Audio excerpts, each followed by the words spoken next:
Hello and welcome to Kingston Now. I'm Jimmy Buff. This week we'll have some live Christmas music from Tracy Bonham. We'll hear about a water purification device made in New Paltz that could have a global impact. We'll talk about the big party in Kingston on New Year's Eve, and we'll start with Martha Frankel, the executive director of the Woodstock Writers Festival and a contributor to a new anthology about knitting. Hi, Martha. So, did you knit what you're wearing? No, I didn't knit anything I'm wearing, but I'm going, by a year from now, I will have a sweater like this that I did knit. Something you did knit was this hat, which you gave to me. It's my favorite hat ever. When did you take up knitting? About 12 years ago, I learned to knit on a beach in Puerto Rico. My best friend was there with me, and she taught me. And, you know, learning to knit is like learning Greek. You don't understand it, and then one day, what? I understood that word. That's what knitting was like for me. But I was never really good. I just knit, and all my stuff looked terrible. So what is it about knitting that you particularly like? Well, you know, I'm nervous, I'm fidgety, I'm like always on the phone, on the computer. When I knit, I knit. You know, I can watch TV when I knit, but that's about it. You know, I mean, I could knit here if I wanted to, but it's rude because you can't look people in the eye. People don't like it. Can you talk when you knit? Can you carry on a conversation? Yes. You're capable of doing that? Yeah. Better, because all that stuff that's always in my head, you know, I'm very judgmental. I like when people say, oh, I'm not judgmental. Who are those people? I'm very judgmental. And I'm always saying good, bad, like, don't like. When I knit, I knit. And you know, they say that knitting lowers your blood pressure. That is so clear to somebody like me. It just calms you down. And you make stuff. You get stuff at the end of the day. You've made a hat. You've made a sweater. You've made something. So it's really, every part of it is great. The book is called Knitting Yarns, Tales About Knitting. And no, actually, it should have been called Writers Tales on About Knitting. Writers it's called on Writers on Knitting. And how did you get into the book? How did there 26 or 27 writers, right? There's 27 writers. It's like 26 Pulitzer Prize winners and me.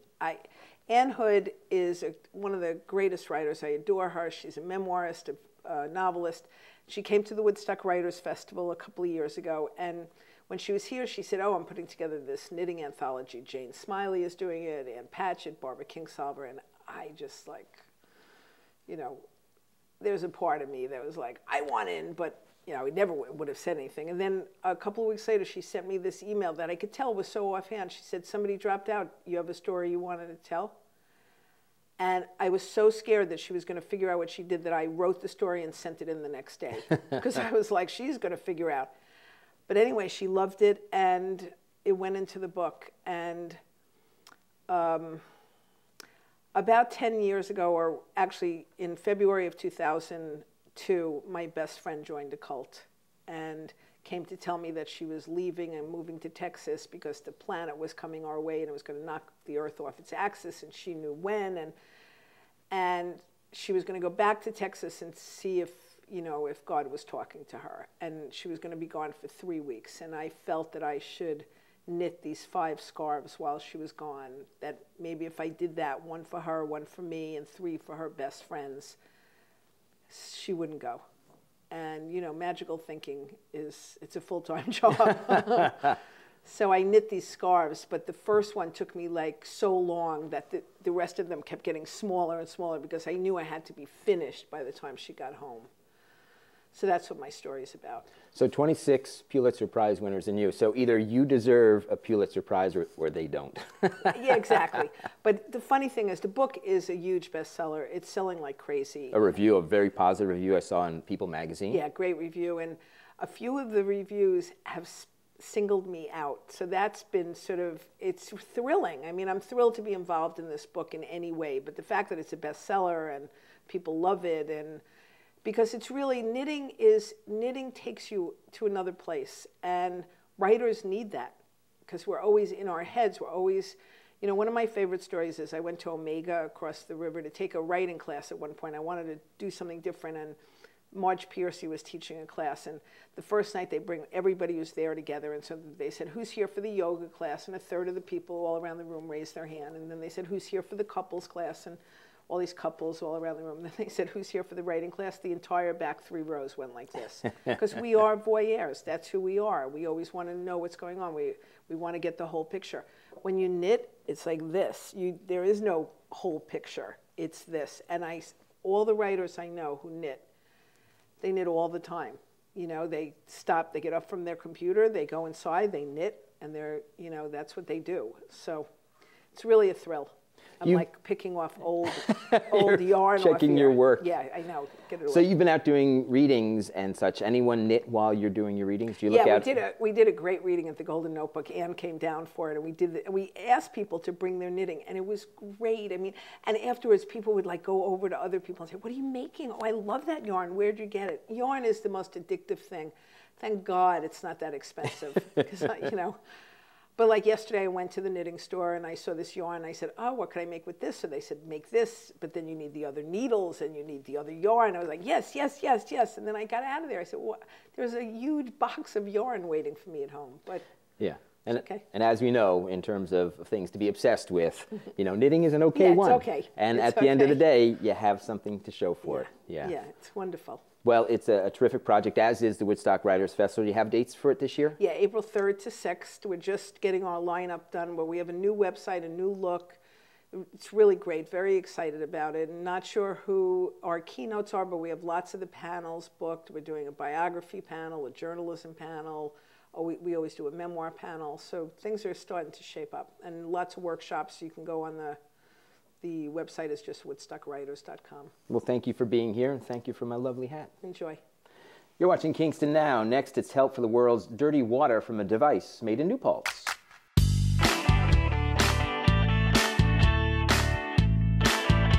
Welcome back to Kingston Now. Clean drinking water for Americans is a given, but globally, disease from dirty water is rampant. Don Curry aims to do something about that, and he's here with us now. Hi, Don. How are you? Hey, Jim. Thanks for having me. So your background is you're sort of a professional recruiter, right, for people? Yeah, I own a company that for 20 years has placed scientists and engineers who are in the water business in jobs that are hard to fill.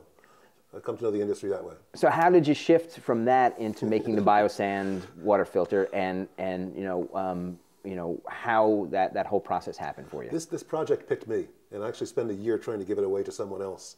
I have a friend whose dad is a tribal elder in Ghana, and he went home to visit, and he saw children who were bringing water home that was thick mud, and what they were going to do was run it through a bed sheet, and that was their drinking and cooking water. And he came to me and said, "Don, I know you're in the water business. You have to do something." He's like, "Tag, you're it." And I'm thinking how unqualified I personally was, because I'm not an engineer or a scientist. And I spent a year trying to give this idea away, because he set out some parameters. No fuel or electricity, replacement parts that are available anywhere in the world, simple to use, low maintenance, these very simple parameters that if you use those as your starting point, you come up with a good system. And that's what we did.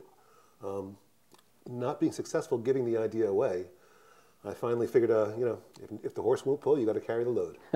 Now, the parameters for the device, important because you're talking about some really undeveloped areas, and the ability to have a simple device get there and give people clean water just changes everything. Yeah, people can't afford seeds to plant food, so to have an expensive piece of technology come from the West, the first time it breaks, you need replacement parts. They're sunk. Yeah. So it's really important to provide something that costs less than 2 cents per person per day, and that's what that economy can support. For people unfamiliar of the effects of drinking dirty water, it's not just that it tastes bad, right? Can you? Yeah. It causes diarrhea. There are almost 100,000 people died of cholera in 2013. 100,000 people salmonella. It causes diseases that make people sick, and they can't go to work, or they can't go to school, or if they're young, they die. It's happening all around. 14% of the world is drinking dirty, infected water. So have you traveled to these places to take the biosand bag to them? Have you seen this in action? We have one by the Ganges River in Varanasi, India, that my son actually traveled and built. We are getting these out to non-governmental organizations or charities who are working in the field, and have not made the trip myself yet. So people like the World Health Organization are behind you, right? And behind this kind of... This method, and it's called slow sand filtration. It's the method endorsed by the World Health Organization, by the US EPA, by UNICEF, for use in poor communities, because it's simple. And it's ancient. The ancient Egyptians developed the process.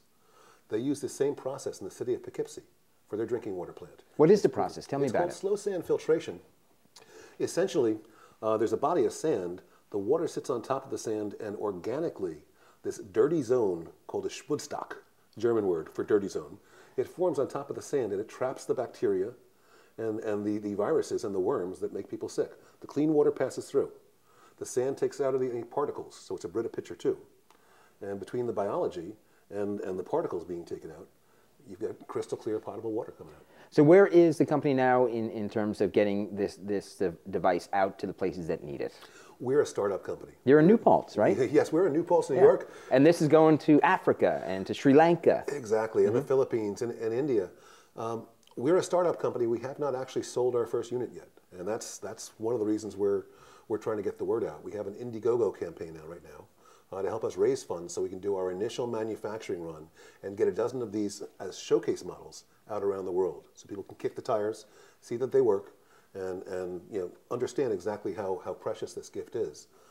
It's as if people have been digging holes with their hands and all of a sudden there's a shovel. There is no off-the-shelf product that you can go to Amazon and click and you have a community drinking water system that meets these parameters. There's no other system out there. So we view this as kind of the Model T Ford. It's the first off-the-shelf product. You can order 1,000 of them for 1,000 communities. So we just got to get this off the ground. And how much are you looking for? How much you need to get this off the ground? Our goal for Indiegogo is $60,000. We're well on our way. And I think the way to get information about that, we can't fundraise on public access television, but for information, Indiegogo.com, and the campaign's called the P3 Biosand Water Filter Project. And how much does each unit cost? What is it going to take? Each unit costs, there's discounts for quantity, but each unit costs $1,500, which is 2 cents per person per day for 100 people to cook and clean and wash for 3 years. One would think that there would be an interest in this product from a lot of the organizations that do such good work, charity work in these places. Are they able to support this too? Well, those are the people we're in conversations with, because the end users don't have the means. Where the money is in the charities and the NGOs that get the work done on the field. And we are on the approved list for Engineers Without Borders USA. We're on the approved technology list for UNICEF and the United Nations, which means when those organizations have a project, there's a list, and the people who are doing the project can hopefully turn to our system. Well, it's a noble endeavor to give clean water to people who don't have any. Thanks for doing it, Tom. We're solving the world water crisis 100 people at a time, Jim. There you go. Thank you. This is Kingston Now. There's a big party coming to Uptown Kingston on New Year's Eve, and we'll tell you about it next.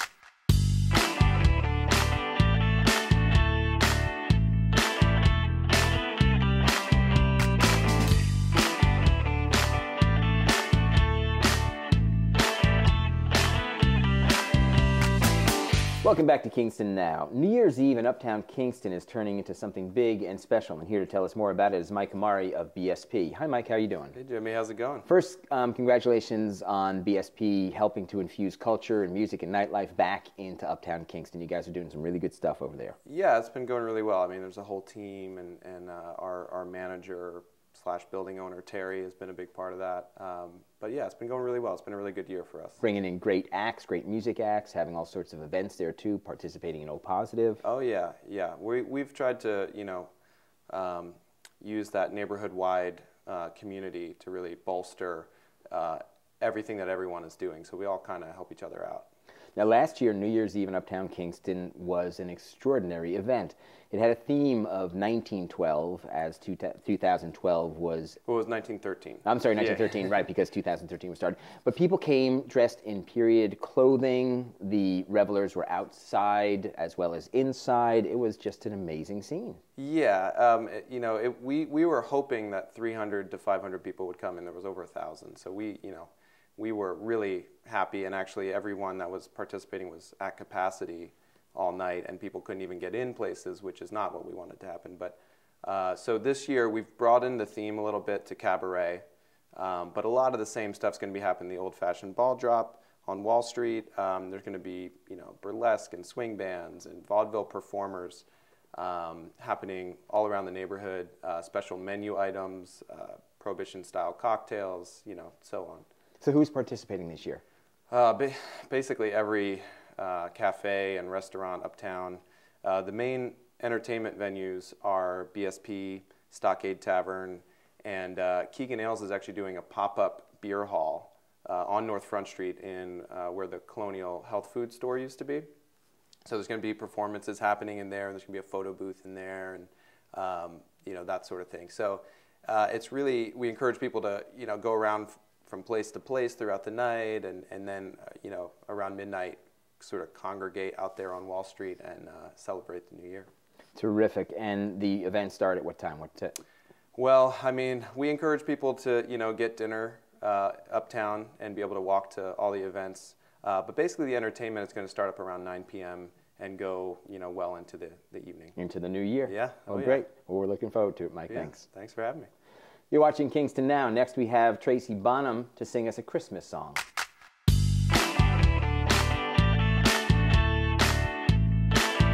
You're watching Kingston Now. Back in the 1990s, Tracy Bonham had a huge hit with Mother Mother. Since then, she's made a bunch of great records, including her most recent, The Masks of Manhattan. And just fresh out of the oven this holiday is a new Christmas song. Hi, Tracy. Hi, Jimmy. Now, we only got a few minutes left in Christmas 2013, but your new song sort of takes that Christmas feeling beyond just today, right? It's true. Tell me about it. Well, I think that it's a shame that we reserve the best parts of ourselves for just this time of year, giving, charity, good cheer, relaxing. And what I would like is that if everybody could just kind of remember that throughout the year. Let's hear it. Okay.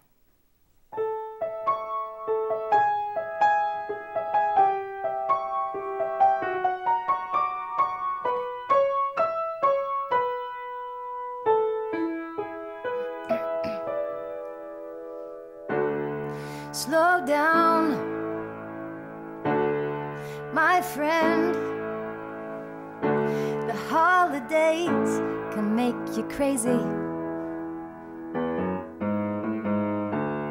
Slow down and don't overdo it. Spreading it out will get you through it.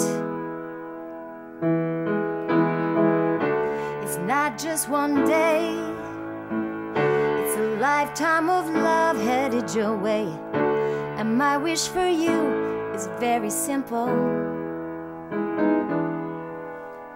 All I wish every Christmas you will keep the feeling of love inside your heart when January starts. All I wish every Christmas there will still be meaning when the lights burn out, when the tree comes down.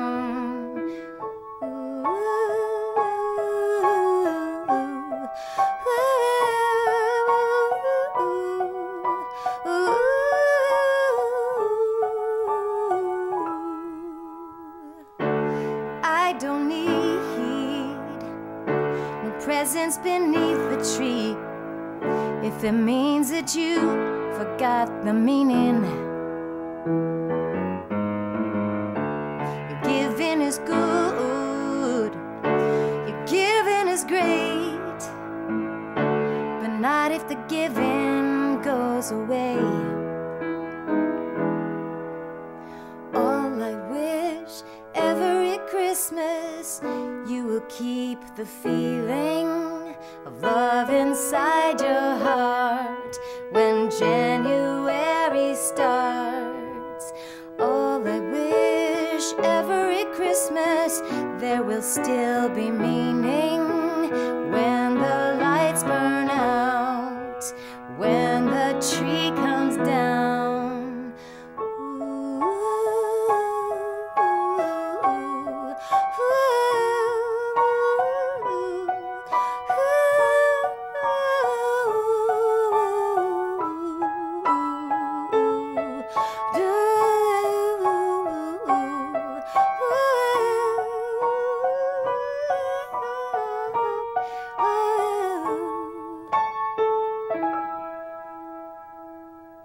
All I wish every Christmas you will keep the feeling of love inside your heart when January starts. All I wish every Christmas there will still be meaning when the lights burn out, when the tree comes down. Slow down, you're moving too fast. How can we make this feeling last?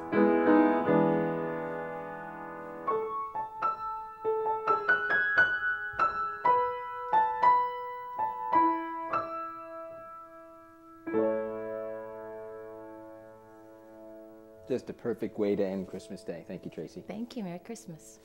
That's it for this week's show. For more about Martha Frankel, go to the Woodstock Writers Festival. For more about Don Kerr's great water purification invention, go to biosandbag.com. For information about New Year's Eve in Uptown Kingston, go to bsp.com. And for more information about Tracy Bonham's music, go to tracybonham.com.